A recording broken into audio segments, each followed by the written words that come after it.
Let's talk to Ivon Sampson, our immigration lawyer, a man we haven't seen for a while, actually. Things haven't got any better, Ivon, since we last spoke. Yes, I mean, this story about these accusations of migrants, we have to remember, though, that being accused of a crime does not make one guilty. It doesn't. No, exactly so. Doesn't make you innocent either, though, does it? No, but we have got to separate allegations from facts, and we operate on a system of presumed innocence. We do. So you've got to be careful. We've got plenty of convictions as well, though, if we wanted to talk about that.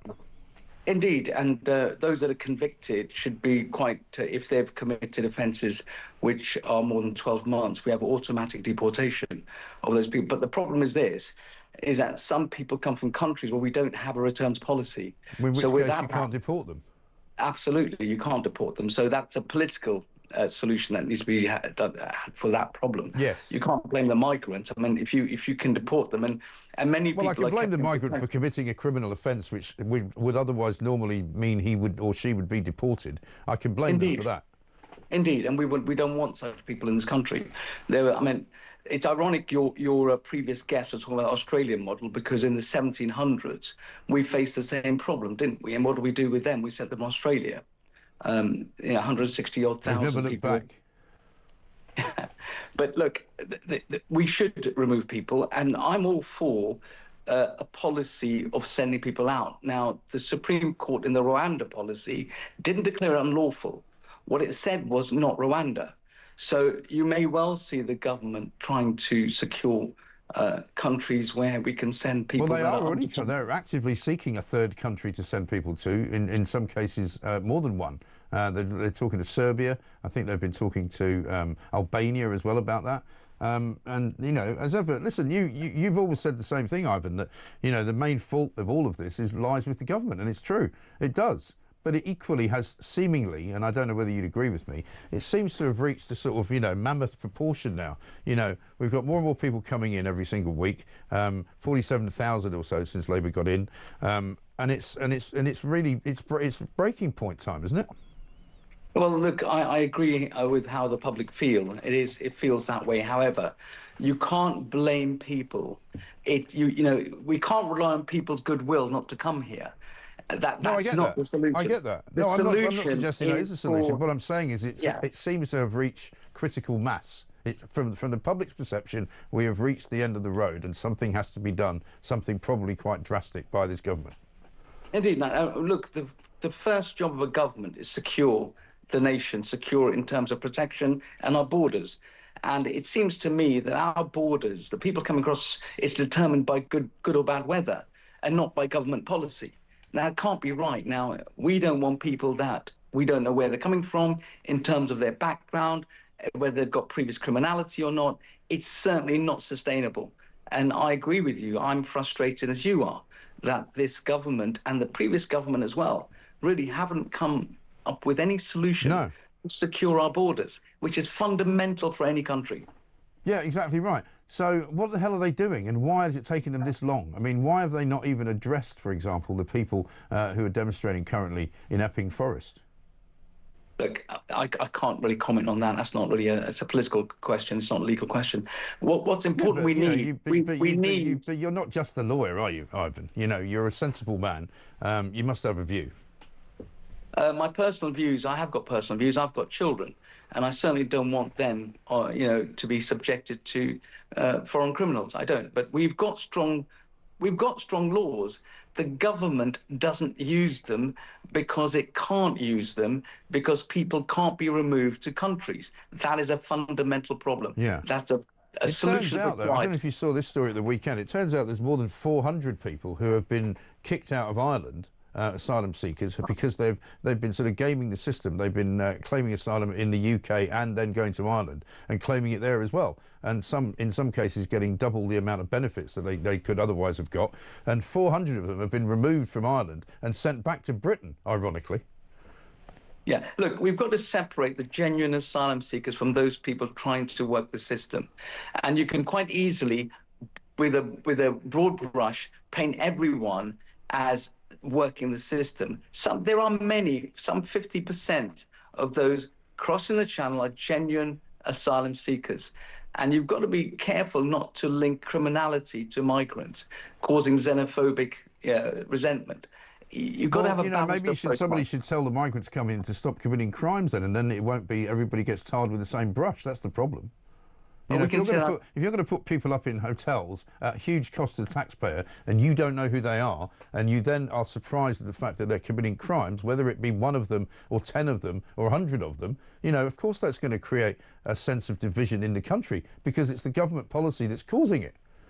Yeah, no, I agree with you, but also we could say that to the general public. Don't commit crimes, and we don't need prisons. Look, there are criminals, whether they're migrants or people living here. That's just a fact of life. We need government policy to deal with that. Yeah, but we don't need any more people coming here who are going to commit crimes. We've got enough people here already that commit crime. That's what I'm saying. Indeed, I agree with you. But, you know, that's the government's job is to secure our borders. Don't blame people for trying to have a better life by looking to the West. That's going to happen. That happened for decades. It'll continue to happen. Yes, but now it's happening at such a rate, Ivon, that it's destabilising the nation, and you must agree with that. Well, look, I'm not here to make political comments. I mean, that's a statement of fact. It's not a political comment. Yeah. It's a statement of fact. The nation has become destabilised because of several governments' uselessness in dealing with the problem. I mean, look, we take a fraction of what Germany and France takes in terms of asylum seekers. Well, we're a fraction of the size of Germany and France, and we're a much more densely populated country, so there's good reason for that. Pakistan and Jordan has 1 million asylum seekers. So in terms of the numbers, we take a fraction. But I agree with you, we can't take everyone. There's 80 million refugees out there. We're in a small island, we can't take everyone, but we've got to take our fair share. I think that's the right thing to do. I don't think people want to take their fair share anymore. I don't think that kind of phrase is for the past. I think it's not for the future. You know, taking our fair share, we've had our fair share and we've had enough. Well, your heart might have gone cold, but mine hasn't. It's not a cold heart. It's a practicality. No. You can't get, you know, into some places in Britain now. You can't get housing. You can't get a doctor's appointment. You can't get on a train if it's not crowded. You can't do anything because it's so busy now in certain parts of this country. Yeah. And it's changed beyond all belief, and people are sick to death of it. There's no facts to support what you're saying. What do you mean there's no facts? What are you saying? Are you saying that we haven't got an increased population since the time that you've been alive? We have, but the migrant population is a fraction of the problem. Yes, but it's not a fraction of the problem. It's a massive part of the problem. That's the whole point. We spend £2 billion a week on the NHS. So, you know, you're talking about waiting lists. It's a bigger problem just blaming on the migrants. Why do you think the waiting lists are getting longer? Because there's more people here using the service. You know, it's all pretty obvious stuff, Ivon. It's not political. It's just facts. Well, according to you, Mike, but not just according to me. No, absolutely not, Ivon. I'm not going to have that. It's not according to me. We know that there are more people living here in this country now than there were when I was born. We know that there are more people living here from abroad than when I was born. You know, it's not difficult to know these facts. They're very easily available. We're a wealthy company. We can suddenly assimilate 25 to 50,000 people a year comfortably. Do you know what the net migration figures have been? Well, that's legal migration. Yeah, it doesn't matter. It doesn't matter. It doesn't matter. No, people come here legally. No, hang on, Ivon. People come here legally on business visas. They come here on work visas. They come here on student visas. They overstay the visa. They don't go home. You know that as well as I do.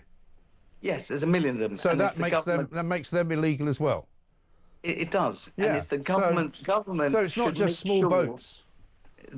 Indeed, and I've been saying that for years, Mike. There's 1 million people here undocumented. Yeah. So you agree with me then?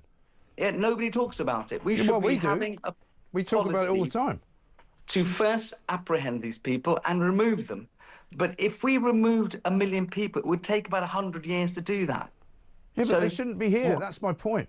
You know, policy after policy. They are here. Admitted that. So you've admitted now, finally, that I'm right to say the migration problem is a huge one. It is causing massive problems in all sorts of areas, including trying to get an appointment with a doctor, including trying to get into a house, including all manner of other things. And so, you know, it has reached, as I say, critical mass. You can argue about how it's reached it, but it's definitely reached it. Well, 1 million migrant and legal people can't go to NHS. They can't get doctor's treatment. They're in the subculture, the black economy. So I'm afraid they know. Yeah, of course they can. No, they can't. if you don't have evidence that you're legally here, you cannot get treatment unless it's an emergency That's not treatment. true. You've got doctors visiting asylum hotels to see people. Well, They're not supposed to have access to the NHS either, but they've got it. Trust me. They are. Asylum seekers do have access. What they're granted is temporary admission. Well, so while people who overstay their visas claim for asylum, and then they get to stay here for another 10 years while the asylum claim is being processed. It's as simple as that. Look, I might as well try and push water uphill with you, Ivon. I know you want to agree with me, you just can't, because you say it's not political, but it really is. But thank you very much indeed. Immigration lawyer Ivon Sampson.